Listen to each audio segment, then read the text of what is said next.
I would ask anybody who is going to be making a statement or testifying, please stand and raise your right hand. Are you going to be? I'm not going to be testifying anything, but I'm. You promise if you testify to tell the whole truth and nothing but the truth, so help you God? I do. I do. Okay, and so where are we at? So the previous hearing, you'll recall we had quite a few neighbors here that had some concerns about what the proposed improvements might do as far as runoff, the drainage on the property. So we did continue the hearing. They did the public comment, all of that. We did get through that, but we left it open so that we could discuss with staff. This is Storian Kolab. He's our water resources manager. So we've had conversations with him. We've also got attorney and engineer here that can answer questions, and we figured that might help answer some of those questions that came up during the hearing. And the attorney is representing the applicant, correct? Yes. And do you have anything that you wish to say at the beginning of this hearing? Just for the record, Jonathan came in on behalf of the applicant, and I don't really have anything. We had a conversation last week. Mr. Wetzel has hired Baxter and Woodman to put together the image that we've got posted on the screens here concerning the water situation, and I'm just here to continue that discussion. So just to also point out on this revised site plan, they have proposed to remove an area of pavement or proposed pavement, and it would reduce that down to approximately 67% coverage instead of the 75%. That's the main difference with the coverage on this exhibit. And what do you have to add? Well, I wasn't part of the last hearing, so actually the drawing that you see that Alex has put together is a much nicer looking version of what I attempted to do when I first sent information over to Kim.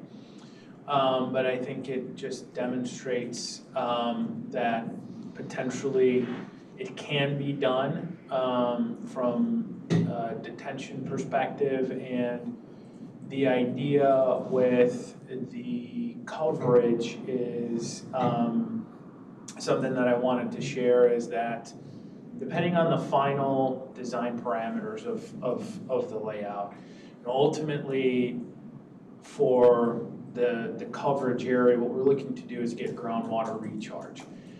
At the end of the day, if and before he does this expansion that's occurring over, let's say, 50% of the site. If it occurs over a much smaller area, let's say 30% of the site, that's still fine. That can be engineered and accommodated from that perspective.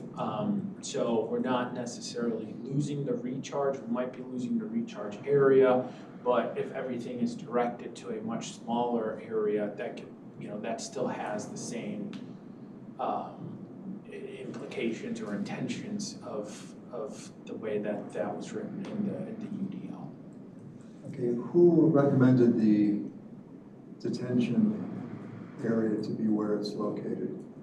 I can speak to that. I am Alex Strock, the civil engineer hired by Mr. Wetzel. Just based on the proposed site plan, we're left with only a limited area where detention could go, just because of the significant slope on the south side of the property. I should note, north is page left on this exhibit that we're looking at. So pretty much maximizing the usable area for detention, that's where this footprint was established.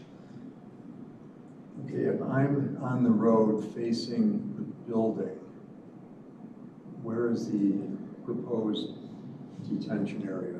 That would be on your left. Okay, that would be on that slope. It would be just above the slope. Okay. What mystifies me is that Mr. Wetzel, we had a conversation back and forth, and I kept asking him that it looked as though the water would go down that slope, and he kept insisting that no, it would not, that it would run off the back of the building and go into that wetland behind it. Was that not his testimony, Kim? I don't recall which direction. I know I asked him several times, and to me it seemed logical that that slope would cause the water to come off. So I'm now surprised to see that that's where the proposed retention is.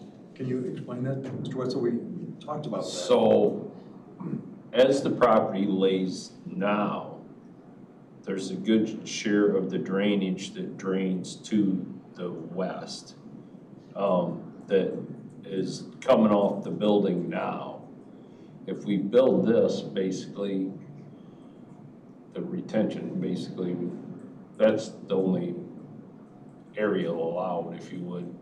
I mean, to put the retention pond. Okay. The high point of the roof, would it run north-south or east-west?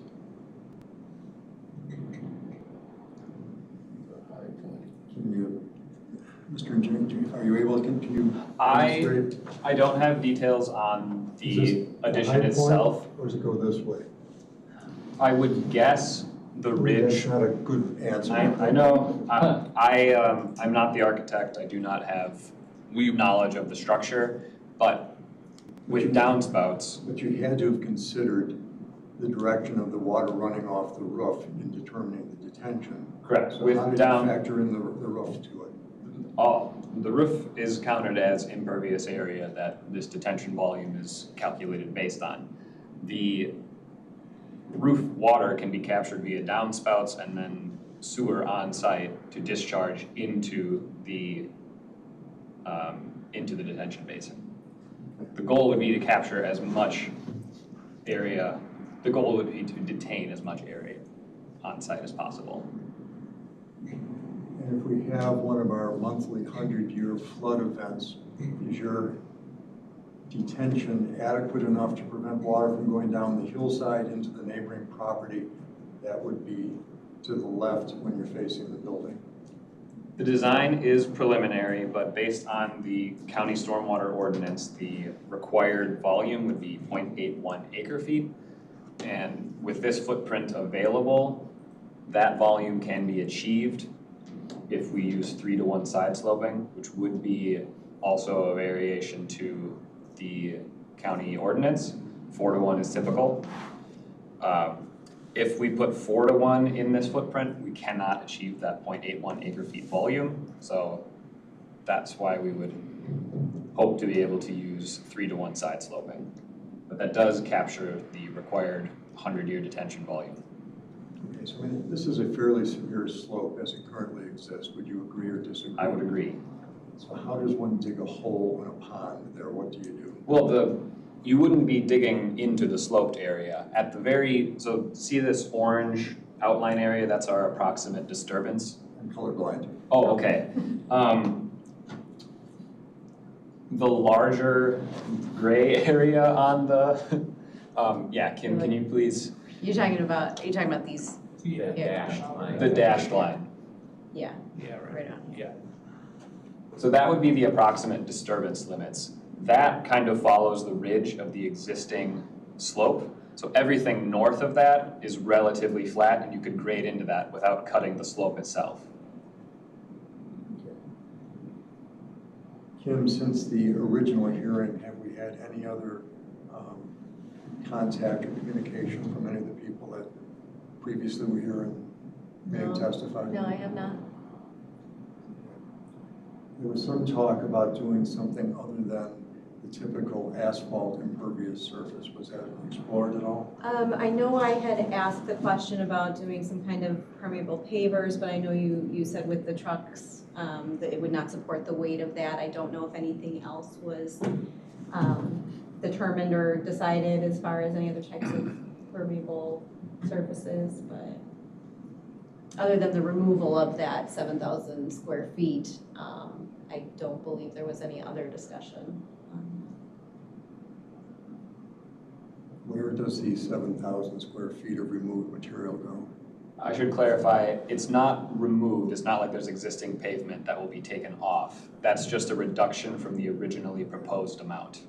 So the hatched area that Kim is highlighting with her cursor, on the proposed site plan from the architect, that's pavement. but I'm saying that is not necessary. We could reduce that drive aisle width, which reduces the total imperviousness. That brings the percentage down to 67%. Okay, to the petitioner, you've testified before that there's a need for this expanded development, is that correct? Correct. For the existing tenants. Is the building currently 100% rented, or are there any vacancies? No, it's 100% leased. So I thought last time there was some concern about a possible vacancy, or am I mistaken? No, I have one tenant that wants all the space as it comes available. Basically, if the one tenant don't get the space they need, they're gonna be forced to move, And that one tenant, what type of business does that person conduct? They run, heating and heat lines, like for ground freeze and pavement freezing and that type of stuff. If they expand, what happens with their trucking? Will it be increased trucking? If so, what kind of trucks? They would bring, they do nothing as far as the production much per se on site. They do more warehousing. What type of trucks would they be using for the warehousing facility? It'd be semis.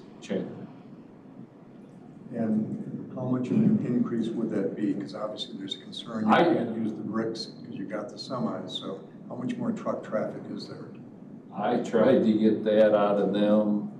I couldn't get a direct number, but the warehouse manager, he didn't think it'd increase 10 semis a week. But you heard the neighbors complain that they were concerned about that. How would you address those neighbor complaints? Or would you not? I mean, I don't know how I could address it. I mean, it definitely will add, I mean, like I said, the one tenant said 10 semis, the other tenant, I mean, that would be occupying some of the space, he didn't think, I mean, it would definitely increase, you know, but I don't think it'd increase 20 semis a week. But if I may, I think there was a concern by the neighbors about truck traffic along Sands Road up near the residential area, but the trucks are not allowed to go up that way. And so there's a 6-ton limit going north beyond the commercial areas. Probably heard from 10 neighbors that they have seen truck traffic going the direction they shouldn't be going, and they were all semis. Yeah, and I understand that, but I don't know that any individual commercial owner along Sands Road can do anything more than just insist that their truck drivers follow the law. I mean, the law is what it is, and it would prevent that from going up there. People followed the law, you and I wouldn't be so busy. That's very true. I don't disagree. All I'd like to make clear is I don't know that any individual owner can do anything beyond having that imposition already in place for those trucks. Staff have anything else to add? I do not. And you do not have an opinion, or you're not going to share an opinion? No, I feel that after our discussions, especially with Stoyan, I know we didn't really get into the infiltration too much on that, but his comments regarding the recharge, I feel like this is a good solution where it's not going to take away, since that is the variation at hand. I don't feel that that is, a request that's going to impact negatively the recharge area, so staff would not have any objections to that. But there were some concerns before with the original plan, were there not?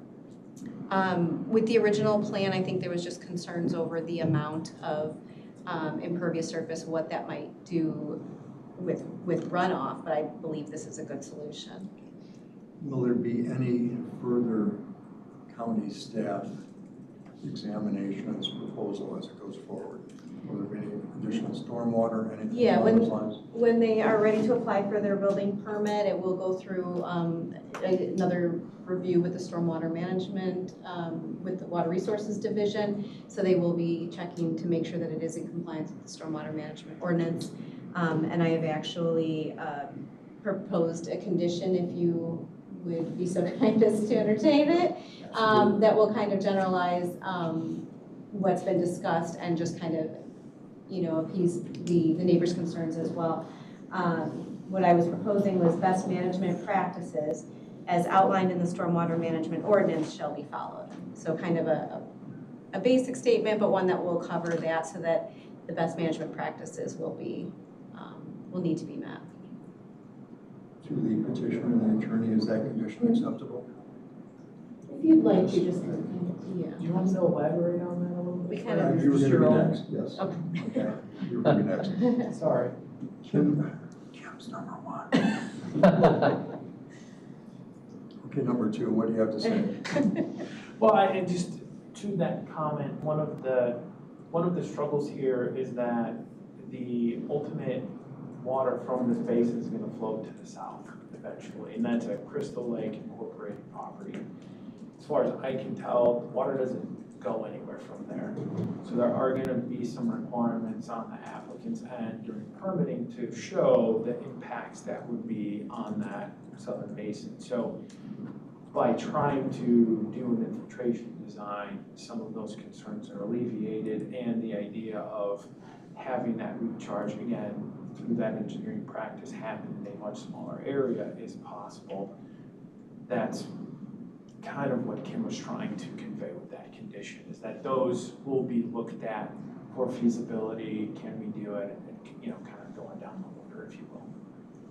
Do you know what type of soils you have under the surface? I do not, but more than likely, they're gonna end up hitting sandy soils eventually, so you can bridge those by removing some and creating kind of dry wells or, other types of design that basically are like conduits down to those areas so that the water can get through any clay layers or anything like that. So I'm not, from the owner, will have to take a look at those options from an economical perspective and try to figure out all of that, but those are definitely possibilities that are available. That was my concern. If they hit clay, Right. you don't have the best recharge, but you feel you can work around that, or they can work around that? They definitely can.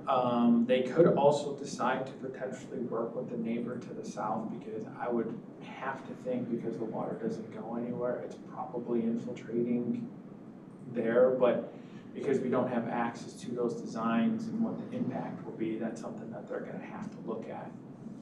Okay, as I'm facing the neighbor below the slope, if there were water going there, where would that go? Nowhere. It's just gonna hold in there because everything around it is higher. Unless there's some kind of culvert pipe underneath Sands Road that we're not aware of, that maybe through additional investigations later is discovered, it's really gonna sit there until, the only logical perspective, just looking at some of the aerials, it doesn't, you can't see standing water there over the years, so I'd have to think that there is some kind of infiltration mechanism that is occurring. With the changes they're proposing and with the county additional requirements that will be addressed, is it your testimony that this would eliminate any concerns that the neighbors have of any water coming onto their property? Yes.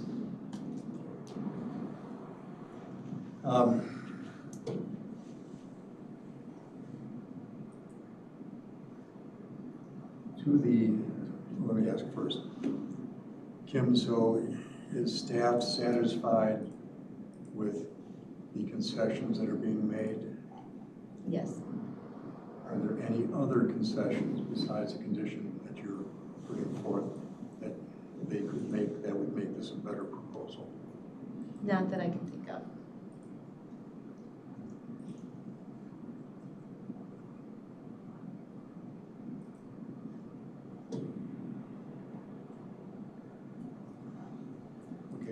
to the attorney, there are standards and they've been addressed and your client has put forth his answers. But it talks about did the current property owner create the difficulty or hardship that the variation seeks to relieve. That seems to be a little difficult to get around because he seems to be the one that's creating this. That would be number 4.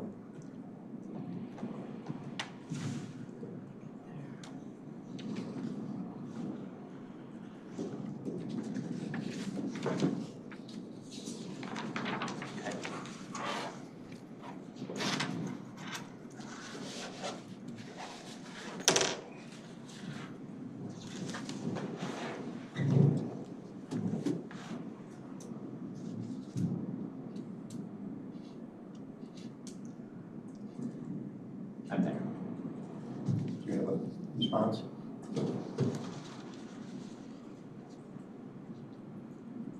I don't mean to unduly put you on the spot, but that is one of the standards, and oftentimes we see somebody who buys a house and the prior owner somewhere in past history was the one that put the shed where it shouldn't have been. This seems to be your client asking to do something, and he seems to be creating the need for the variation. Do you have any ability to amplify or explain why that's not applicable? I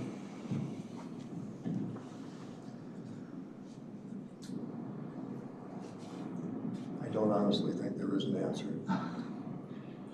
Staff, how do you view that? I think the only thing that can really be stated on that is that the parcel itself is of the smaller size for this type of use. And so being that it was already probably close to 50% impervious coverage, any additional improvements that he deems necessary for the operation of his business would potentially trigger that. So, it's normal expansion that we do see in a lot of these businesses, and I think, if he had a larger parcel, he wouldn't be at the 50% or over 50%. So if anything, if we want to look at it being caused by the ordinance, it would be based off of the size of the property. I know that's kind of a roundabout way to look at it, but. Would you adopt her answer? Yeah, I would, and that was my initial thought, was just based off of the size, and it is a, it's a good location for this type of business, with Sands being a direct route onto, some larger roads. It's in an area of the county in Crystal Lake where, growth, this sort of commercial growth is happening, and it would seem natural that a warehouse might want to expand to, to take up as much space as it can on the size of parcel that it can. But I think and I also think the solutions for what to do with the groundwater or with the water runoff seem to be doable and acceptable to account for that. Kim, have there been similar requests in the past? I've been here for a while. I don't recall having had a similar hearing. I know it's been a while. We did have an administrative variation for impervious coverage not too long ago, and that was approved, but that was a 10% increase. So there is the possibility of an administrative variation, and that would be 10%, is that correct? Right, so they would be permitted up to 55% coverage with an administrative option. And with what they're seeking now, what percentage are they at? It would be 67% the way it's shown here. Okay, so they could go to 60 administratively. 55. 55, okay. So they're a little bit beyond that. And the concessions that they're making, do you believe that these are substantial concessions? I do.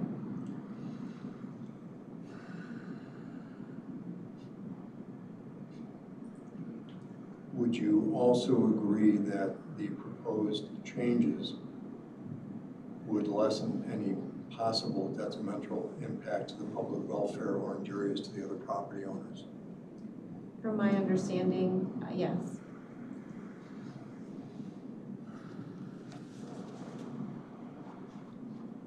Okay. Anything else that anybody else wants to add?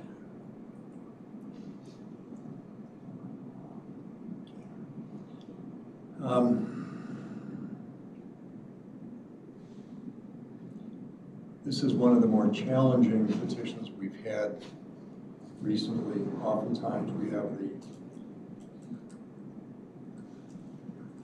building that was built back in the 30s before the code ever came into place along the Fox River, and the lots are very odd, and current zoning doesn't really apply particularly well. You are the current property owner, and you are the one, to some extent, creating the difficulty or the hardship, but I do accept staff's response to that, and you did make sizable changes, and you did your best to try to make this work as best as possible, so I will commend you for that, as long as you accept the condition that the staff is proposing, which I'd ask to be read to the record. I can get past that point of you being the one creating the hardship. Originally, I had serious concern about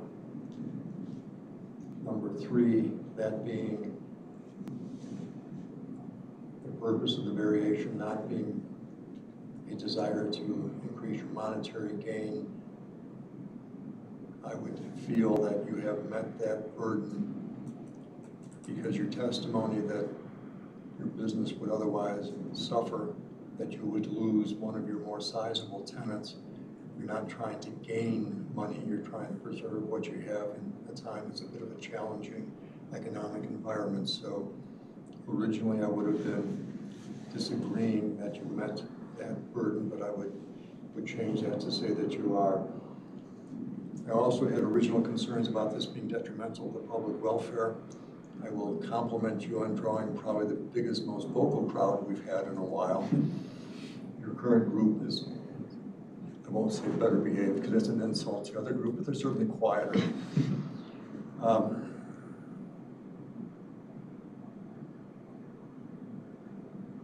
Again, the changes that are being proposed would allow me to find that you did meet that standard. So with that condition, I would then approve this, and this would go to the county board with my approval.